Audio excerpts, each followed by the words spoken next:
I feel like my new favorite topic is talking about the Orlando Magic. So here we go. Here we go. Buckle up. Let me read a few articles for you, like just snippets, which is going to lead into what I want to, talk about here ultimately. First one here is an article on ESPN about the most impactful free agent signings for each team. And obviously, if you scroll down to Orlando Magic, they've listed here the most impactful free agent signing since 2010. So that's the last 13 years or so. All right. Was basically we gave Bismack Biyombo 4 years and $70 million. And obviously, that was a huge bomb, as we all know. Yeah. Biyombo, is he out of the league now? Surely, right? He hasn't produced for a while. He popped up what in the finals run for you guys, right? He popped up, gave you guys one good game or something like that, and everyone talked about him for 2 weeks. Obviously, he hasn't lived up to his expectations there. Which then leads to the second article, which I came across this week, which was about LaMelo Ball. And LaMelo's just picked himself out $260 million on a rookie max extension now with the Charlotte Hornets. And, credit to him.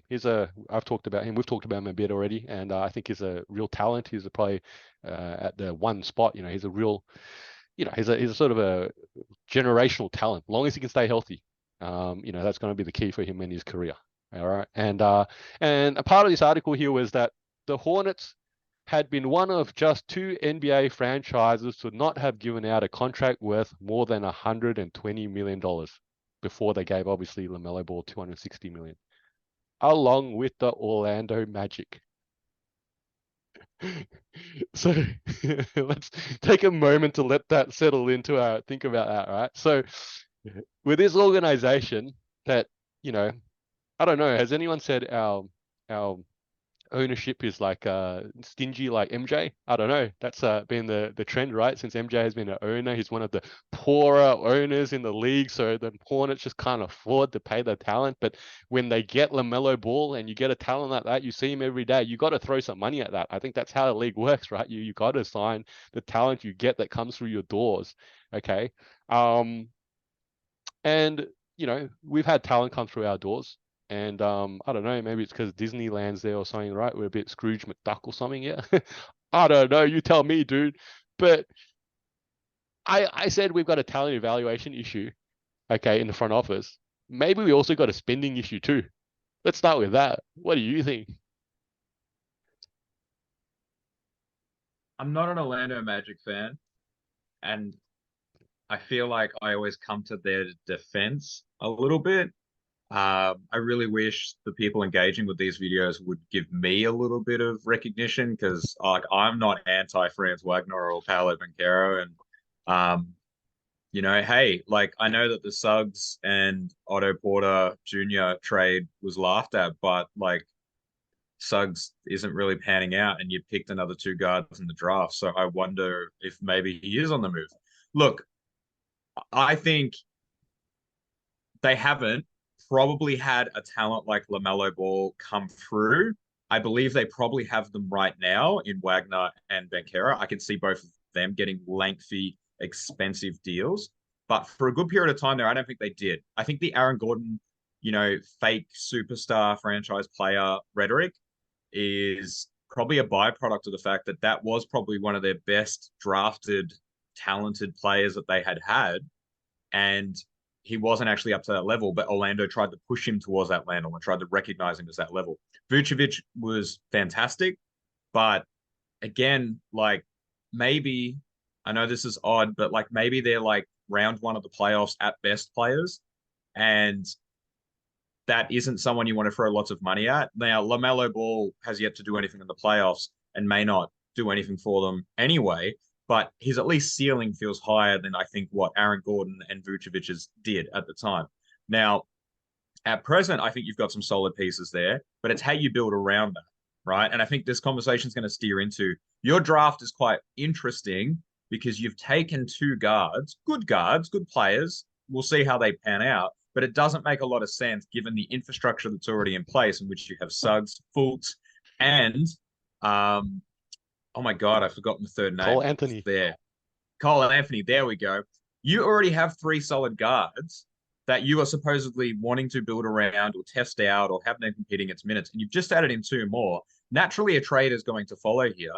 And when you think about the free agency stuff, forgive me if I'm wrong, but is Joe Ingles the signing that you've done, or is it one of the signings that you've done? I think that's our marquee signing. So fantastic, right? The right direction. Not that we want the Orlando Magic to pull off what the Houston Rockets have done and throw mad money at everyone who's played in the league for longer than 3 seasons, but Orlando's need, to me, this offseason really felt like picking up some vets and letting this young core grow. They've drafted two young players. Maybe there is going to be a package soon. Maybe this is a potential Dame Lillard spot that no one's talking about. I'm not too sure. But the reason why I don't want to jump on this, I hate the Orlando Magic front office and they've been terrible. No, I don't want. I don't want. I think it's I don't want to hate them. I don't want to hate them at all. I love my club. I could change club any day, but I have chosen to stay with the Magic. I still buy their merch. I still go for the Magic.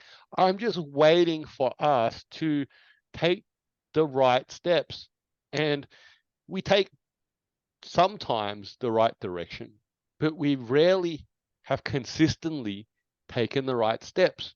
And it's actually interesting here because we're talking about an organization now that's been around like 30 years. Okay. And this second article that I read from is not in the last 13 years. We're talking about since inception. Okay. And when we do a quick Google, just a reminder here, which you probably already know NBA history, we had Shaq. We offered him 80 million, which was a lot of money back then. And he went and took 120 million and went to the Lakers. And this article is basically stipulating that we're a club that has never given over 120 million out there to anybody that has passed through our doors, which leads to my last other podcast about we're not evaluating our talent correctly, whether those that we bring in or those that we have. Yeah, I guess, if you look back in hindsight and look, of course, draft day trades pan out all different ways and environmental factors and, how they end up in an organization and opportunities and so on and so forth. Absolutely. Yeah. Butterfly effect. Yeah. You could call it that. All right. But we drafted Domantas Sabonis. Yeah. We could have kept the rights to him. Okay. And now you could say, well, he wouldn't have turned into the sort of player he is today. Well, why? Why is that? Because the coaching staff at the Magic suck, and so he would have just turned out to be a scrub. Where we trade him 3 years later, and then suddenly he turns into an all-star somewhere else. Like that's sort of what I'm trying to just say here. I don't want to hate on the front office. Everyone sort of jumps on that. That says like I ain't a fan or anything like that. But I'm just being critical. Yeah, we talked about that today, right? We're being critical of what we do as an organization. Are you saying if people actually listen to the full conversation, they'd find out that perhaps you're not just spouting out specific small sentences to get a rise? Look, I think the Orlando Magic issue, they are a small market team, even though it feels like they shouldn't be. And I don't believe that they're the only team that is affected by these issues in which they struggle with spending. The Chicago Bulls is another team that comes to mind. Like, you watch that docu about The Last Dance, and they already had spending issues then. And it's not like their spending issues have ever changed. And drafting the right player, Derrick Rose comes along, and they build a solid team around him. That's kind of what you need to happen. I do feel like the Orlando Magic is going to be relevant over the next 5 years based off the talent that they have.